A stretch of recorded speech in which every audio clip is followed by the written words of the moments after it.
Muy buenos días, amigos del Politécnico Gran Colombiano, amigos de todo el país, amigos del derecho. Hoy hablaremos del escenario 8, punibilidad.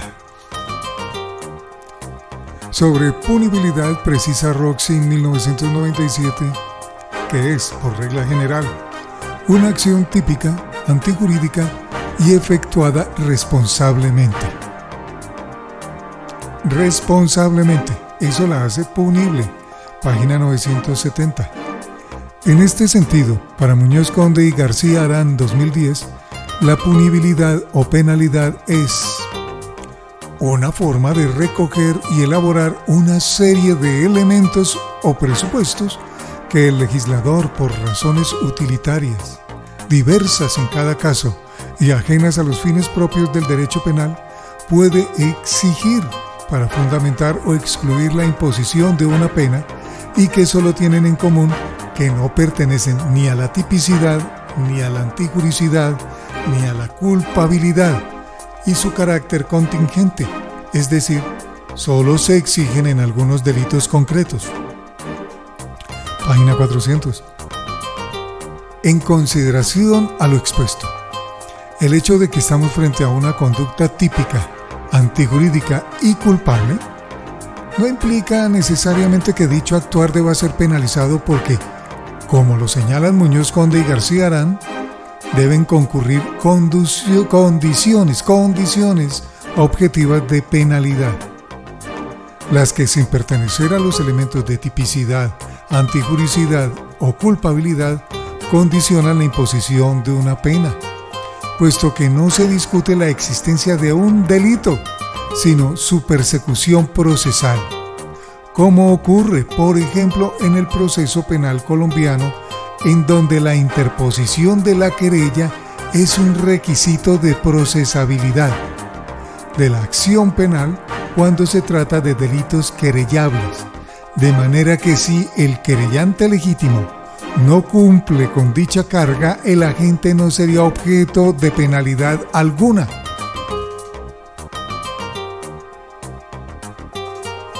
Artículo 70 del Código de Procedimiento Penal, referente a las condiciones de procesabilidad. La querella y la petición especial son condiciones de procesabilidad de la acción penal. Cuando el delito requiera petición especial, deberá ser presentada por el Procurador General de la Nación. 2. Artículo 71 del Código de Procedimiento Penal, referente al querellante legítimo. La querella únicamente puede ser presentada por la víctima de la conducta punible.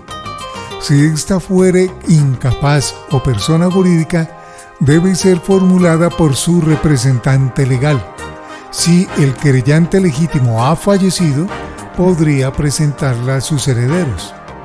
Cuando la víctima estuviere imposibilitada para formular la querella, o sea incapaz y carezca de representante legal, o éste sea autor o partícipe de la conducta punible, puede presentarla el defensor de familia, el agente del Ministerio Público o los perjudicados directos. El Procurador General de la Nación podrá formular querella cuando se afecte el interés público o colectivo. La intervención de un servidor público como representante de un menor incapaz no impide que pueda conciliar o desistir. El juez tendrá especial cuidado de verificar que la causa de esta actuación o del acuerdo se produzca en beneficio de la víctima para garantizar la reparación integral o la indemnización económica. Parágrafo.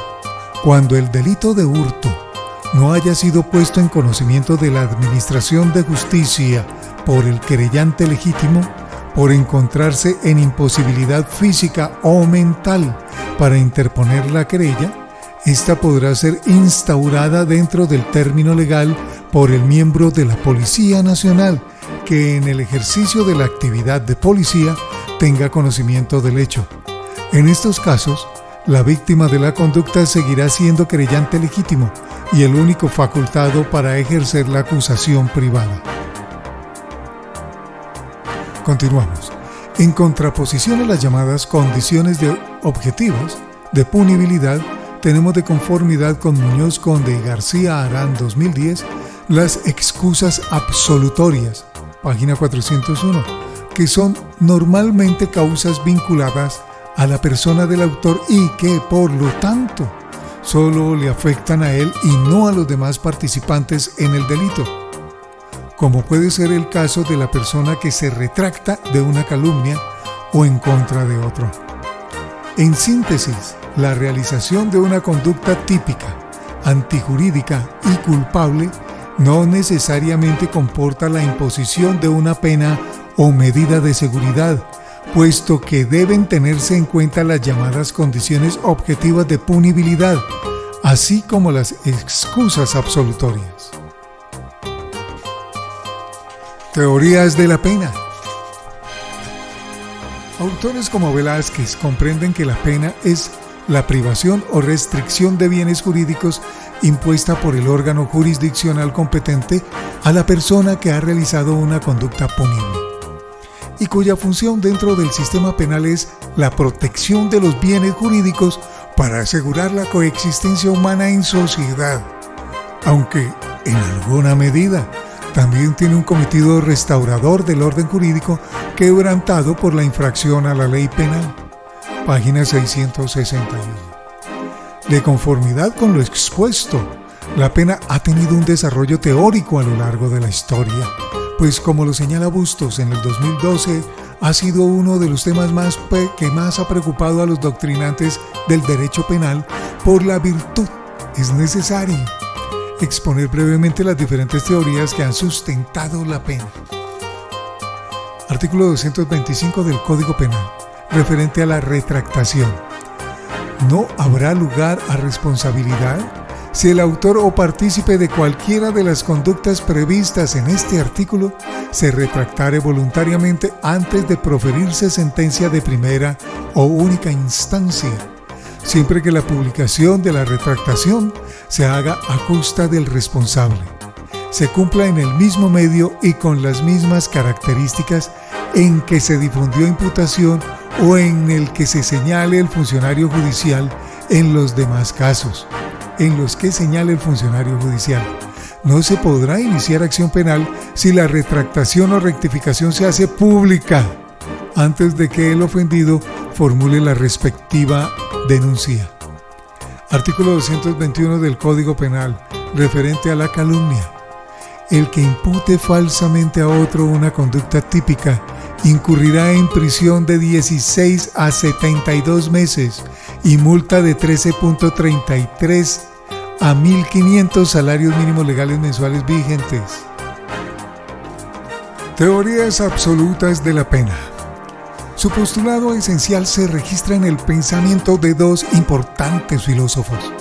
Por una parte, el de Hegel, como se citó en Bustos 2012, quien consideraba que la pena es la negación de la negación del derecho, cumpliendo entonces un papel puramente retributivo. Por tanto, según sea el quantum o intensidad de la negación del derecho, así también será el quantum o intensidad de la nueva negación que es la pena. Por otra parte, para Kant, como se citó en Bustos 2012, la pena es retribución a la culpabilidad del sujeto, y ese ha de ser su único fundamento. Así pues, para las teorías absolutas, la pena tiene una finalidad netamente retributiva. Teorías relativas de la pena. Las teorías relativas de la pena, como bien lo expresa Bustos, no se preocupan del fundamento de la pena, sino del ¿para qué sirve la pena? En este sentido, para este autor, la pena tiene un propósito de prevención general. Por lo tanto, busca enviar un mensaje a las personas de que se abstengan de delinquir, so pena de recibir una sanción. Además, también cumple un fin de prevención especial sobre el delincuente penado para que en el futuro no vuelva a delinquir. Teorías mixtas de la pena, también conocidas como teorías eclécticas o de la unión. Estas han surgido para proponer soluciones mixtas entre las teorías retributivas y las relativas. Sobre el particular, autores como Velázquez han precisado que estas posturas plantean una solución de compromiso al afirmar que el sentido de la pena es la retribución y su fin es la prevención general y especial. Principios de las sanciones penales. De conformidad con el artículo 3 del Código Penal de 2000, los principios que orientan las penas y medidas de seguridad son los de necesidad, proporcionalidad y razonabilidad. Repito, son tres: necesidad, proporcionalidad y racionabilidad.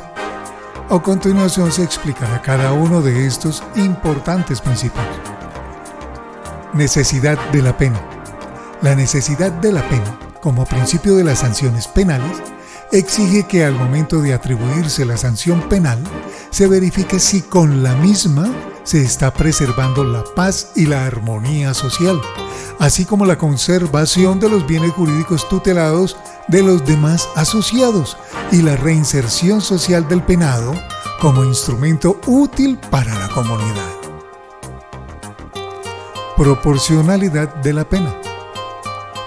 El principio de proporcionalidad de la pena ha sido definido por la Corte Constitucional mediante sentencia C-647 de 2001 en los siguientes términos. Como quiera que el delito vulnera un bien jurídico protegido por la ley, la proporcionalidad de la pena exige que haya una adecuación entre la conducta delictiva y el daño social causado con ella, habidas las circunstancias que la agraven o la atenúen. Lo que supone de suyo que la proporcionalidad traza los límites de la pena y la medida concreta de la misma, asunto que corresponde establecer al legislador o individualizar al juez dentro de los límites mínimos y máximos señalados por aquel, analizadas las circunstancias concretas de modo, de tiempo y de lugar, así como las particulares en que se sitúe el agente del delito, todo lo cual constituye el amplio campo donde se desarrolla la dosimetría penal. Página 16. Razonabilidad de la pena. Para Velázquez, el principio de razonabilidad en la sanción penal es fruto de una tarea de determinación judicial ajustada a las leyes de la prudencia, el equilibrio, la moderación y la sensatez. Por lo tanto, el autor señala que establecer la razonabilidad de la sanción penal se trata lo que va de la mano de la idea de la proporcionalidad en sentido amplio, su justicia en el caso concreto, el juicio de ponderación pertinente debe hacerse a partir de la finalidad esencial perseguida por la normatividad penal, para el caso la seguridad jurídica, lo que se traduce en la tutela de los más preciados bienes jurídicos. Así las cosas, con el principio de razonabilidad se hace un llamado a los jueces para que su decisión sea razonable, consecuente con la gravedad del delito y la afectación de los bienes jurídicos afectados. Función de la pena. El artículo 4 del Código Penal nos precisa que la pena cumple funciones de prevención general, retribución justa, prevención especial, reinserción social y protección al condenado. Sobre las funciones de la pena en nuestro sistema jurídico, la Corte Suprema de Justicia en su Sala de Casación Penal, mediante prohibido con la radicación 17392 de 2003, ha indicado proveído. En nuestro sistema jurídico, la pena tiene asignado un fin preventivo general que se concreta básicamente en la determinación de la sanción por el órgano legislador, de retribución justa que se manifiesta en el momento de la imposición judicial, pues sería extraño pensar que en una culpabilidad sin pena, siendo en tal medida que se dice que aquella cumple función limitadora de esta, en cuanto permite determinar la magnitud correspondiente a cada uno de sus grados, y de prevención especial entendida como el resultado del conjunto de procedimientos que propenden por la reinserción del reo en la sociedad. Eso está en la página 6.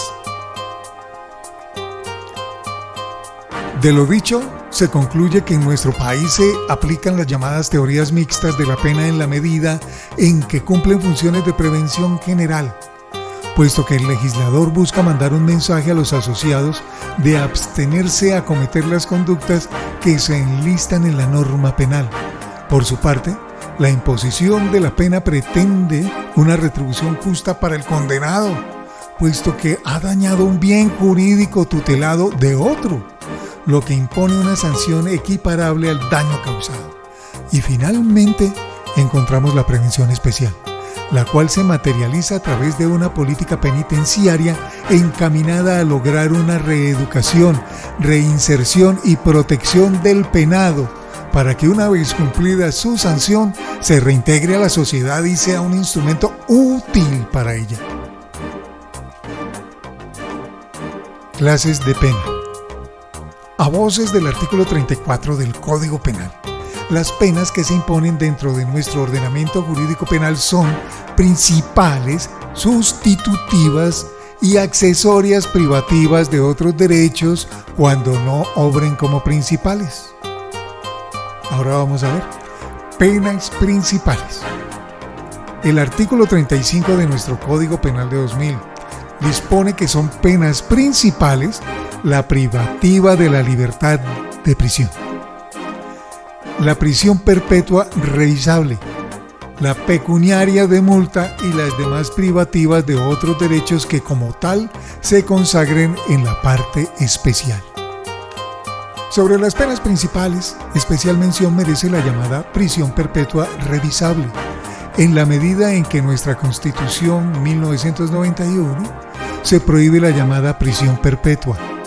No obstante lo anterior, el Congreso de la República, mediante acto legislativo 01 de 2020, modificó el texto constitucional eliminando la prohibición de prisión perpetua e incorporando en nuestro sistema jurídico la llamada prisión perpetua revisable, figura que fue reglamentada con la Ley 2098 de 2021, que a su vez modificó el citado artículo 35 del Código Penal de 2000, introduciendo dentro de las penas principales la prisión perpetua.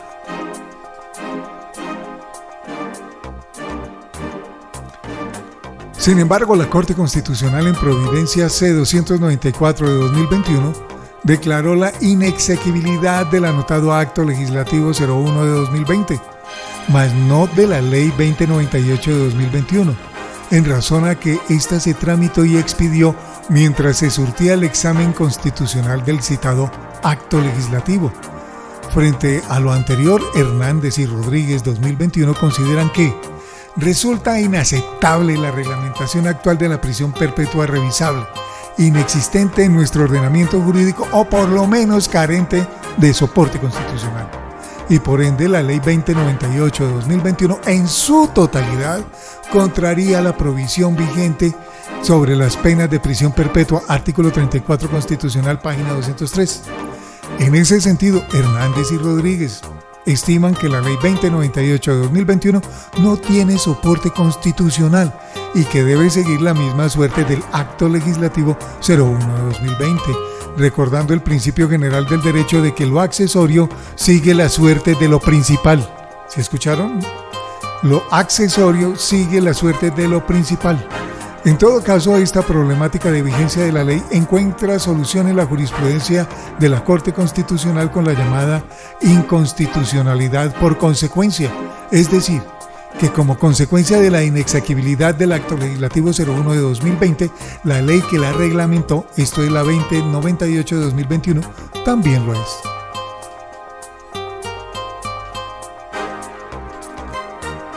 Se modifica el asterisco original de la cita para una nota al pie con la numeración 5. Bueno, artículo 34 de la Constitución Política de Colombia 1991.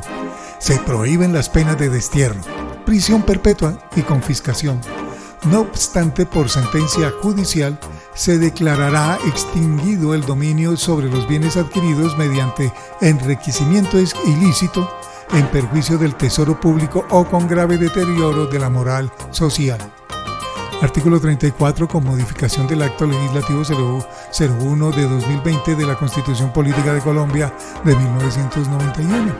Se prohíben penas de destierro y confiscación. ¿Sí ven? Ya salió. No obstante, por sentencia judicial, se declarará extinguido el dominio sobre los bienes adquiridos mediante enriquecimiento ilícito en perjuicio del tesoro público o con grave deterioro de la moral social. De manera excepcional, cuando un niño, niña o adolescente sea víctima de las conductas del homicidio en modalidad dolosa, acceso carnal que implique violencia, o sea puesto en incapacidad por resistir o sea incapaz de resistir, se podrá imponer como sanción hasta la pena de prisión perpetua. Toda pena de prisión perpetua tendrá control automático ante el superior jerárquico. En todo caso, la pena deberá ser revisada en un plazo no inferior a 25 años para evaluar la resocialización del condenado. Eso hacen en Estados Unidos. Parágrafo transitorio. El Gobierno Nacional contará con un año contado a partir de la fecha de promulgación del presente acto legislativo para radicar ante el Congreso de la República el proyecto de ley que reglamenta la prisión perpetua. Se deberá formular en el mismo término una política pública integral que desarrolle la protección de niños, niñas y adolescentes, fundamentada principalmente en las alertas tempranas, educación, prevención, acompañamiento psicológico y la garantía de una efectiva judicialización y condena cuando sus derechos resulten vulnerados. Anualmente se presentará un informe al Congreso de la República sobre el avance y cumplimiento de esta política pública. Asimismo, se conformará una comisión de seguimiento orientada a proporcionar apoyo al proceso de supervisión que adelantará el legislativo. Pena de prisión.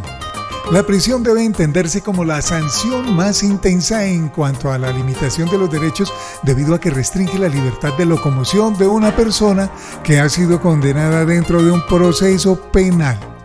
Debe tenerse en cuenta que, cuando hablamos de pena de prisión, hacemos referencia a que únicamente tiene aplicación respecto de aquellas personas que han sido condenadas en el trámite del proceso penal. Por tal virtud, no se depreca sobre aquellos que aún tienen la condición de procesados. Sobre la inexequibilidad, por consecuencia, véase la sentencia C-264 de 2011.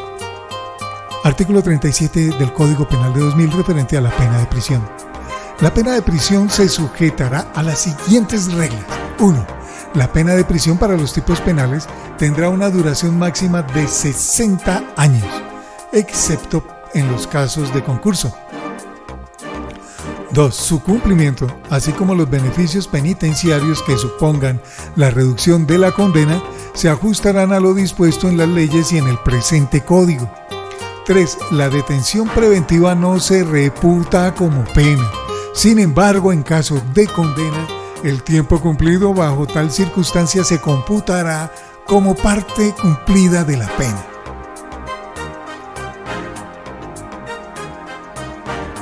Retomamos. Por tal virtud no se depreca sobre aquellos que aún tienen la condición de procesados, los cuales, si bien pueden ser privados de su libertad en el curso del proceso judicial, dicha restricción está amparada en la detención preventiva, institución distinta a la pena de prisión, porque como bien lo señala el numeral 3 del artículo 37 del Código Penal del 2000, la detención preventiva no se reputa como pena. Aprendámonos eso. La detención preventiva no se reputa como pena. Pena pecuniaria de multa. Es la sanción económica que se impone a una persona que ha sido declarada penalmente responsable y será pena principal cuando dentro del tipo penal no concurre pena de prisión. Debe tenerse en cuenta que la multa no exonera el pago de la indemnización por los perjuicios causados por el delito a la víctima en la medida en que son dos cosas distintas, puesto que la multa tiene como beneficiaria al Estado. Penas privativas de otros derechos. Implican la restricción de algunos derechos del condenado que tienen relación con la conducta punible realizada, como puede ser la privación del derecho a conducir vehículos automotores de quien ha sido condenado por cometer un homicidio culposo manejando un automóvil. En gracia de discusión ha de indicarse que si bien las penas privativas de otros derechos aparecen dentro de las llamadas penas principales, como se citó en el artículo 35 del Código Penal, lo cierto es que siempre están acompañadas de la pena principal de prisión. Por tal virtud no es dado indicar que es una pena principal, sino más bien accesoria, como así lo dispone el artículo 52 del Código Penal. En adición, se precisa que las penas privativas de otros derechos no pueden ser inferiores a 6 meses ni superiores a 20 años, atendiendo a lo dispuesto en el artículo 51 del Código Penal del 2000. Para explicar un poco el instituto de la detención preventiva, debe tenerse en cuenta que es una medida cautelar de carácter personal mediante la cual se busca afectar la libertad de quien enfrenta un proceso penal y que, en concordancia con el artículo 296 del Código de Procedimiento Penal de 2004, es necesaria para evitar la obstrucción de la justicia o para asegurar la comparecencia del imputado al proceso, la protección de la comunidad y de sus víctimas. La anterior distinción es necesaria en punto del derecho penitenciario, en razón a que una persona que ha sido condenada y una persona que se encuentra privada de su libertad, mientras su proceso se tramita, no pueden compartir un mismo espacio, puesto que los penados deben acudir a las penitenciarías en las cuales cumplirán su pena, mientras que quien se encuentra detenido preventivamente estará en una cárcel, y dicha distinción no es menor, puesto que si se mezcla en un mismo espacio a penados con detenidos preventivamente, se está vulnerando el derecho a la presunción de inocencia de quien está privado de su libertad mientras su proceso penal avanza, toda vez que se le estaría dando un trato de condenado. La regulación de la pena de multa tiene lugar entre los artículos 39 y 42 del Código Penal de 2000. En el artículo 43 del Código Penal se enlistan las penas privativas de otros derechos. Penas sustitutivas. Las llamadas penas sustitutivas tienen registro en el artículo 36 del Código Penal de 2000. Sin embargo, pese a lo descrito en esta norma, Velázquez precisa que el Estatuto Penal desarrolla 4 clases de penas sustitutivas, a saber, la prisión domiciliaria en reemplazo de la prisión, el arresto de fin de semana, el arresto ininterrumpido y el trabajo no remunerado en asunto de inequívoca naturaleza e interés estatal o social, como sustitutivas de multa. Página 638. Debe tenerse en cuenta que las llamadas penas sustitutivas para los efectos del sistema penal colombiano únicamente sustituyen penas principales. En esas condiciones no se podrá sustituir una pena accesoria. Pena domiciliaria. Dada la intensidad en la restricción del derecho a la libertad de locomoción que supone la pena de prisión en establecimiento penitenciario, un punto de flexibilización es que el condenado puede purgar dicha sanción en su domicilio o en que el juez determine, atendiendo siempre las funciones de la pena, que pueden cumplirse de mejor manera en este último escenario. Con todo, debe señalarse que la concesión de la prisión domiciliaria no es algo que se deje al arbitrio judicial, sino que debe cumplir con los requisitos señalados en el artículo 38b del Código Penal de 2000. Artículo 36, Código Penal 2000, referente a las penas sustitutivas. La prisión domiciliaria es sustitutiva de la pena de prisión y el arresto de fin de semana convertible en arresto ininterrumpido es sustitutivo de la multa. Repito, la prisión domiciliaria es sustitutiva de la pena de prisión y el arresto de fin de semana convertible en arresto ininterrumpido sustitutivo de la multa. Artículo 38 del Código Penal de 2000, referente a la prisión domiciliaria como sustitutiva de la prisión. La prisión domiciliaria como sustitutiva de prisión consiste en la privación de la libertad en el lugar de residencia o morada del condenado o en el lugar que el juez determine. El sustituto podrá ser solicitado por el condenado independientemente de que se encuentre con orden de captura o privado de su libertad, salvo cuando la persona haya evadido voluntariamente la acción de la justicia. Parágrafo. La detención preventiva puede ser sustituida por la detención en el lugar de residencia en los mismos casos en los que procede la prisión domiciliaria. En estos casos, se aplicará el mismo régimen previsto para este mecanismo sustitutivo de la prisión. Arresto de fin de semana. Según Velázquez 2020, tiene lugar cuando el responsable penalmente no paga la multa, pena principal, a la que fue sancionado, o cuando se incumple con el sistema de plazos acordado con el juez. Esto genera como consecuencia ser privado de su libertad durante los fines de semana, iniciando los viernes, continuando los sábados y finalizando los domingos. Situación que no puede sobrepasar las 36 horas por fin de semana. El arresto debe cumplirse en el establecimiento carcelario del lugar donde tenga su domicilio el penado.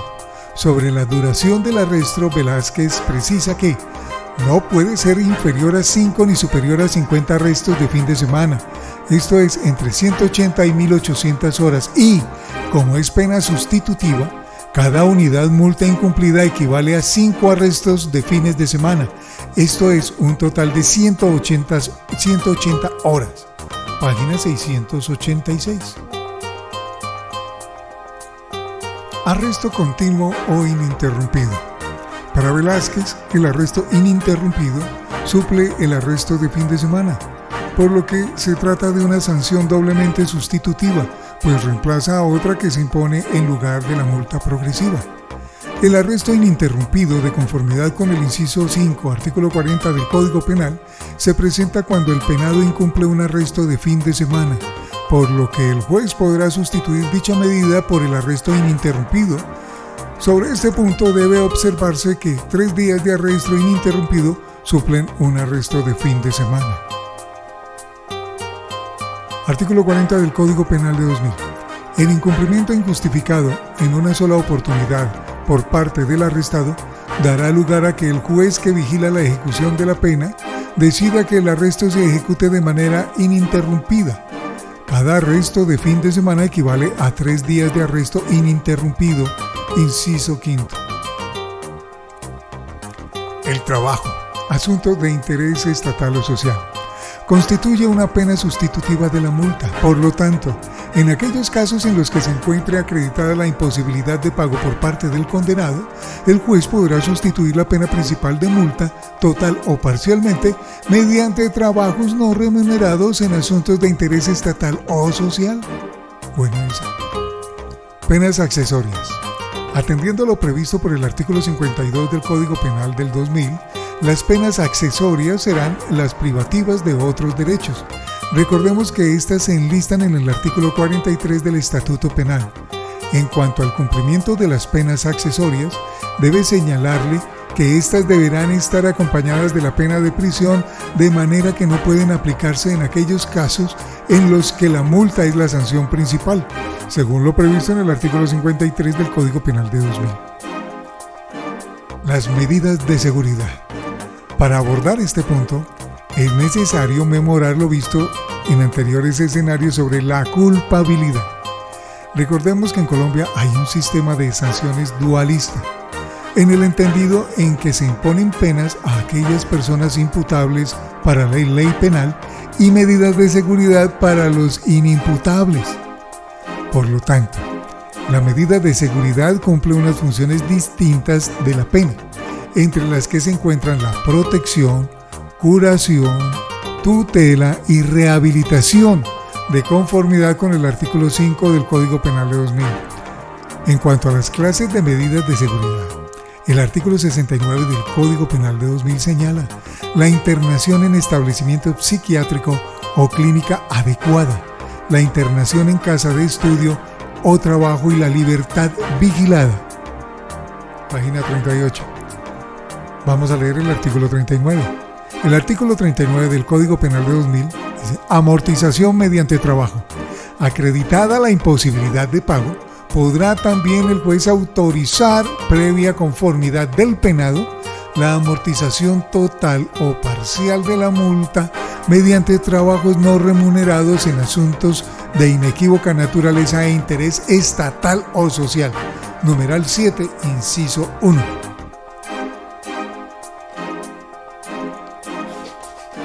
Internación en establecimiento psiquiátrico o clínica adecuada. Debe tenerse en cuenta que en los casos de internación en establecimiento psiquiátrico o clínica adecuada, estamos frente a una persona con trastorno mental permanente o transitorio, ambos con base patológica. Cuando se trata de una persona con trastorno mental permanente con base patológica, la internación no puede exceder los 20 años, de conformidad con el artículo 70 del Código Penal. De 2000 en todo caso, dicho tiempo está sujeto a la suspensión condicional, la cual procede cuando se logra verificar que la persona puede retornar a su entorno social sin poner en riesgo los demás bienes jurídicos de los demás. Por otro lado, en aquellos casos de personas con trastornos mentales transitorios con base patológica, la internación no puede sobrepasar los 10 años y también está sujeta a suspensión condicional, según lo atendido por el artículo 71 del Código Penal de 2000. Internación en casa de estudio o de trabajo.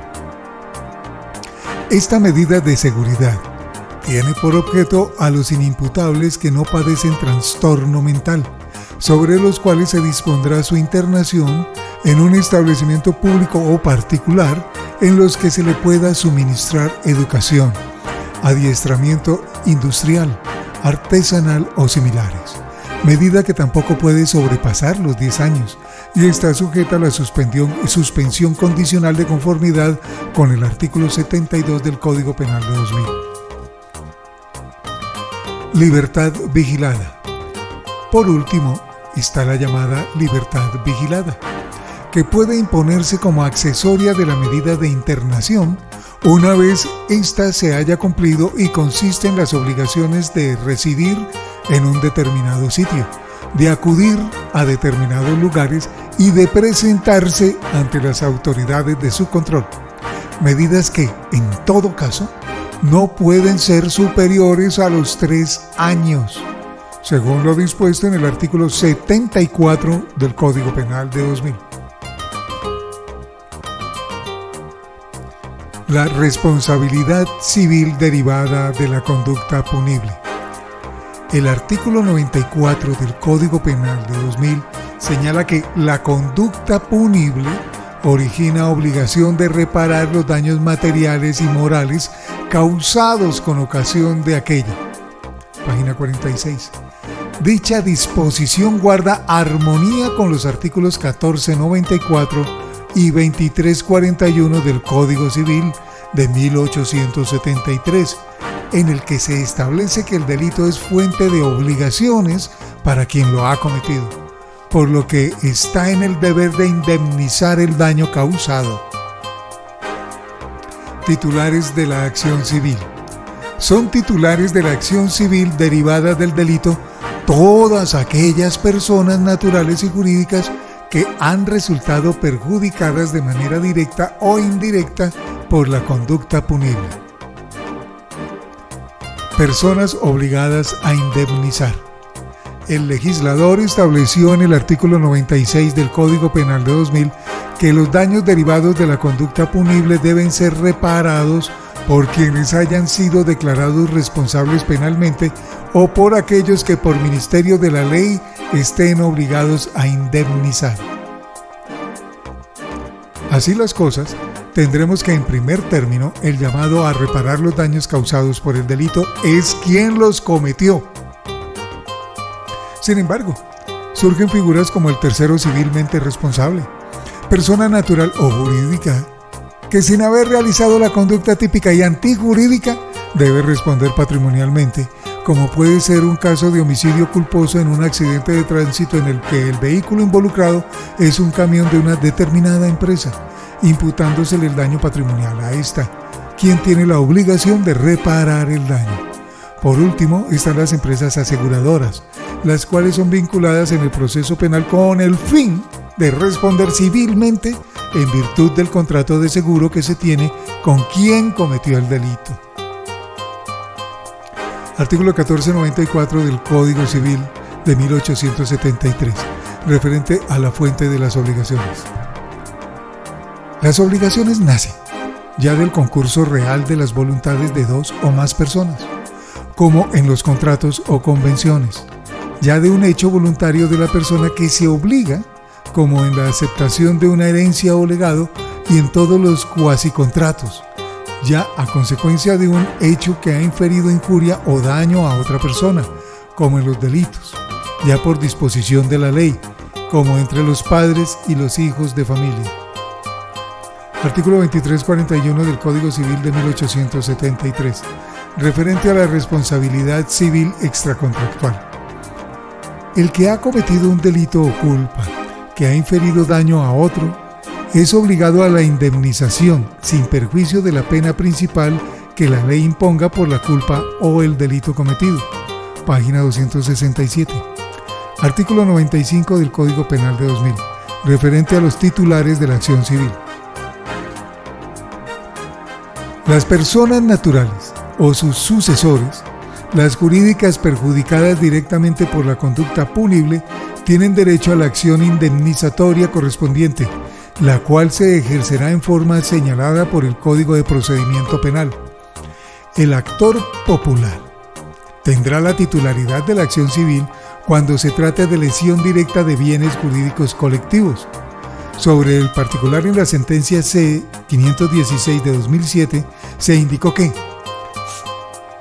en materia penal la idea de víctima directa se suele identificar con el sujeto pasivo de la conducta delictiva o con la persona titular del bien jurídico que la norma tutela. Es claro que un hecho delictivo trasciende esa esfera de afectación, ocasionando perjuicios individuales o colectivos, ciertos, reales y concretos, a otros sujetos de derechos.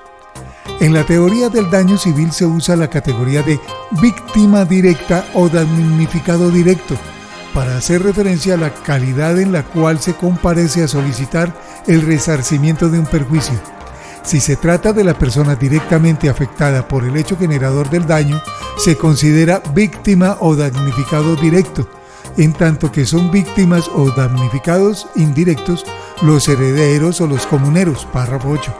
Artículo 96 del Código Penal de 2000, referente a los obligados a indemnizar. Póngale cuidado. Los daños causados con la infracción deben ser reparados por los penalmente responsables en forma solidaria y por los que, conforme a la ley sustancial, están obligados a responder. Indemnización por daños de la conducta punible. Puede indicarse que corresponde al juez realizar una tasación de los perjuicios derivados del delito, atendiendo a lo que resulte probado en el proceso. En todo caso, el Estatuto Penal, en el artículo 97 del 2000, estableció que no se podrá establecer como indemnización una suma superior a los 1.000 salarios mínimos legales mensuales. La anotada suma de dinero debe verse con lo resuelto por la Corte Constitucional en sentencia C-916 del 2002, en la que se declaró la exequibilidad condicionada de dicha disposición, indicando que el límite de los 1.000 salarios mínimos legales mensuales aplica exclusivamente a la parte de la indemnización de daños morales cuyo valor pecuniario no fue objetivamente determinado en el proceso penal. Página 49. El artículo 107 del Código de Procedimiento Penal, referente al tercero civilmente responsable, es la persona que según la ley civil deba responder por el daño causado por la conducta del condenado. El tercero civilmente responsable podrá ser citado o acudir al incidente de reparación a solicitud de la víctima del condenado o su defensor. Esta citación deberá realizarse en la audiencia que abra el trámite del incidente. Página 323. Artículo 108 del Código de Procedimiento Penal de 2004, referente a la citación del asegurador. Para efectos de la conciliación de que trata el artículo 103, la víctima, el condenado, su defensor o el tercero civilmente responsable podrán pedir la citación del asegurador de la responsabilidad civil amparada en virtud del contrato de seguro válidamente celebrado. página 324. Artículo 97 del Código Penal de 2000, referente a la indemnización por daños. En relación con el daño derivado de la conducta punible, el juez podrá señalar como indemnización una suma equivalente en moneda nacional hasta 1.000 salarios mínimos legales mensuales. Esta tasación se hará teniendo en cuenta factores como la naturaleza de la conducta y la magnitud del daño causado. Los daños materiales deben probarse en el proceso. Extinción y prescripción de la acción civil. La acción civil derivada del delito podrá extinguirse por cualquiera de los modos previstos en el artículo 1625 o 1625 del Código Civil de 1873, así como los señalados en el artículo 99 del Código Penal de 2000. Por último, la acción civil prescribe en igual tiempo al de la acción penal, según lo previsto por el artículo 98 del Código Penal. Ojo a esto, por favor.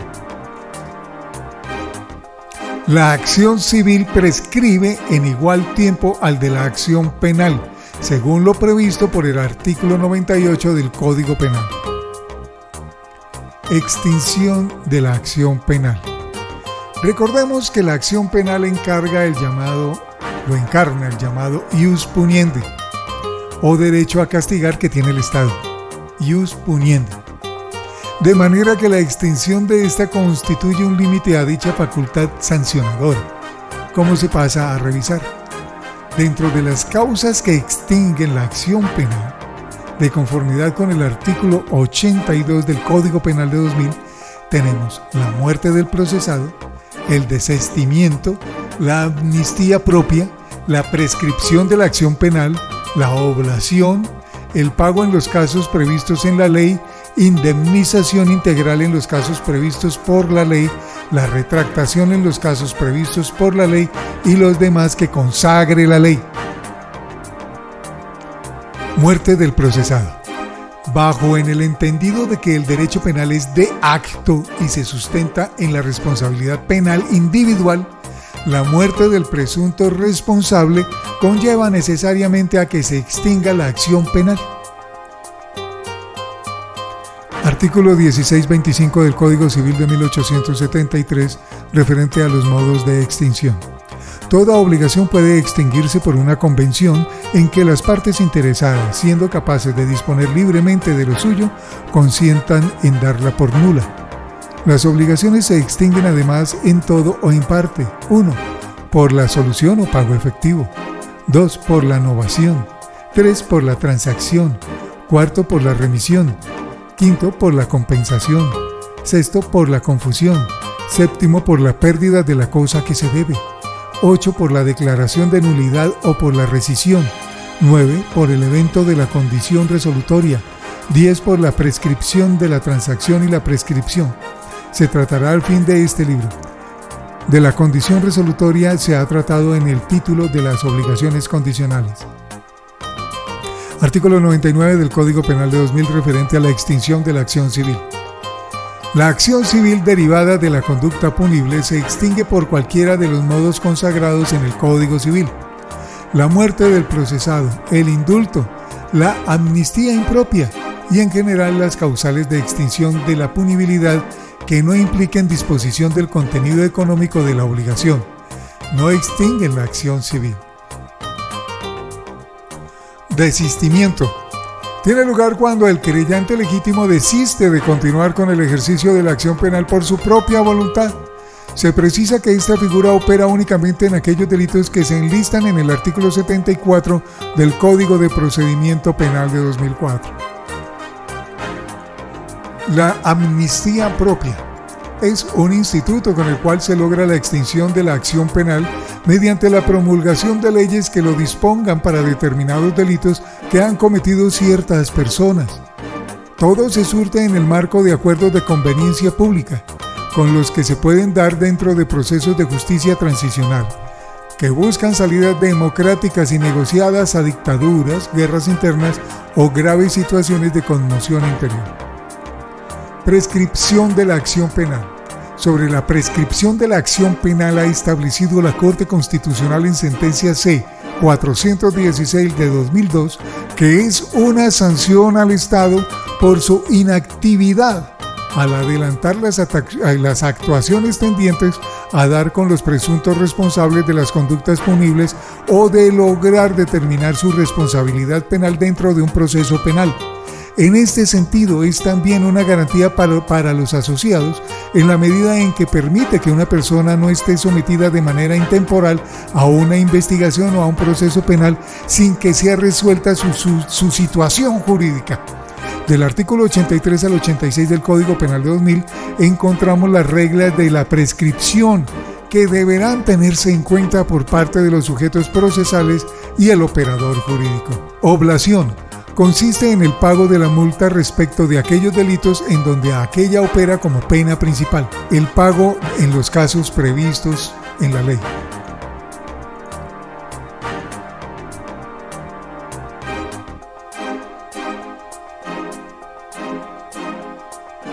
Para Velázquez, el pago como causal de extinción de la acción penal se presenta en aquellos casos en los que el tipo penal así lo prevé, como puede suceder con los delitos de emisión y transferencia ilegal de cheque, así como en la omisión del agente retenedor o recaudador.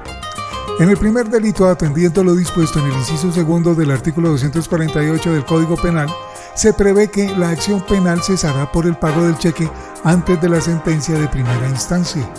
Por su parte, el segundo tipo penal, de conformidad con el parágrafo del artículo 402 del Código Penal, establece que en los casos en los que se extinga la obligación tributaria por pago o compensación por parte del agente retenedor o autorretenedor, éste se hará beneficiario de resolución inhibitoria, preclusión de investigación o cesación del procedimiento dentro del proceso penal que se hubiere iniciado por tal motivo.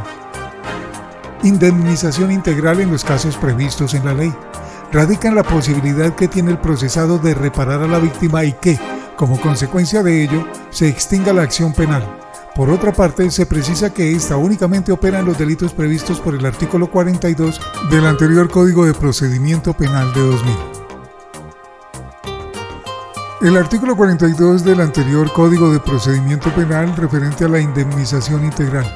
En los delitos que admiten desistimiento, en los de homicidio culposo y lesiones personales culposas, cuando no concurra alguna de las circunstancias de agravación punitiva consagradas en los artículos 110 y 121 del Código Penal, en los de lesiones personales dolosas con secuelas transitorias, en los delitos contra los derechos de autor y en los procesos de los delitos contra el patrimonio económico, la acción penal se extinguirá para todos los indicados cuando cualquiera repare integralmente el daño ocasionado. Se exceptúan los delitos de hurto calificado, extorsión, violación a los derechos morales de autor, defraudación a los derechos patrimoniales de autor y violación a sus mecanismos de protección. Página 506. La retractación en los casos previstos en la ley. Tiene aplicación en los casos que prevé la ley, como ocurre en los casos de los delitos que atentan contra la integridad, entre los que se encuentran la injuria, artículo 220 del Código Penal, o la calumnia, artículo 221 del Código Penal, para los cuales basta que la retractación de la gente se surta antes de que se profiera sentencia.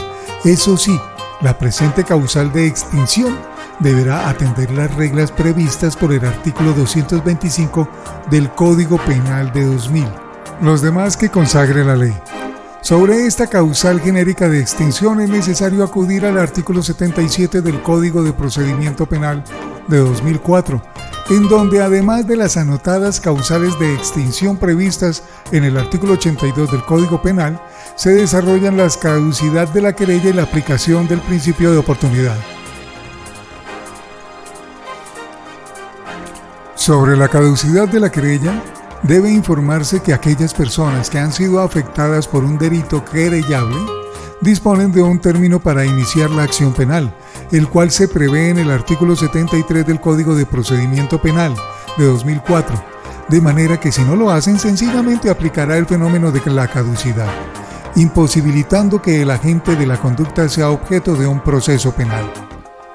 Por otro lado, la figura del principio de oportunidad tiene un sustrato constitucional, puesto que el artículo 250 de la Constitución Política de Colombia señala que no podrá, en consecuencia, suspender, interrumpir ni renunciar a la persecución penal, salvo en los casos que establezca la ley para la aplicación del principio de oportunidad. La reglamentación del principio de oportunidad tiene desarrollo en los artículos 321 a 330 del Código de Procedimiento Penal.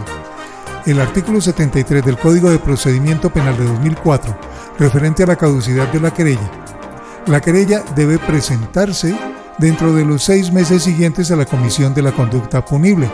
No obstante, cuando el querellante legítimo por razones de fuerza mayor o caso fortuito acreditados no hubiere tenido conocimiento de su ocurrencia, el término se contará a partir del momento en que aquellos desaparezcan, sin que en este caso sea superior a 6 meses. Para Velázquez 2020, el principio de oportunidad como forma de extinción de la acción penal persigue varios fines, entre los que se destacan: descriminalizar diversas conductas punibles, poner en un primer plano de la discusión a la víctima, tornar el sistema penal más eficiente de tal manera que esté en condiciones de perseguir las infracciones más graves. Página 823. Extinción de la sanción penal. Sobre la extinción de la acción penal señala Velázquez que una vez impuesta la pena o la medida de seguridad, puede sobrevenir factores que la extingan, de conformidad con los eventos previstos en el artículo 88 del Código Penal, a saber: 1. La muerte del condenado. 2. El indulto. 3. La amnistía impropia. 4. La prescripción. 5. La rehabilitación para las sanciones privativas de derechos cuando operen como accesorias. 6. La exención de punibilidad en los casos previstos en la ley. 7. Las demás que señale la ley. Como se desprende, las mencionadas causas de extinción son de diversa índole, puesto que, de acuerdo con Velázquez, la inconveniencia de llevarlo a cabo, el transcurso del tiempo, la inoperancia de la pena, la imposibilidad de lograr la comparecencia del condenado, etc. Para mayor profundización sobre cada una de las causales de extinción de la sanción, se recomienda revisar a Velázquez 2020. Les recuerdo que todo el material viene del Politécnico Gran Colombiano. Muy amables, muchas gracias por darnos esta instrucción excelente. Como estamos tan largos, les quiero decir que por ese motivo, pues las referencias son las mismas que hemos venido usando siempre con el Código Penal colombiano, Código de 2000, Ley 599, todo su articulado. Muchas gracias a los autores como Velázquez y a todos los mencionados dentro de esta sencilla lectura. Muy amable.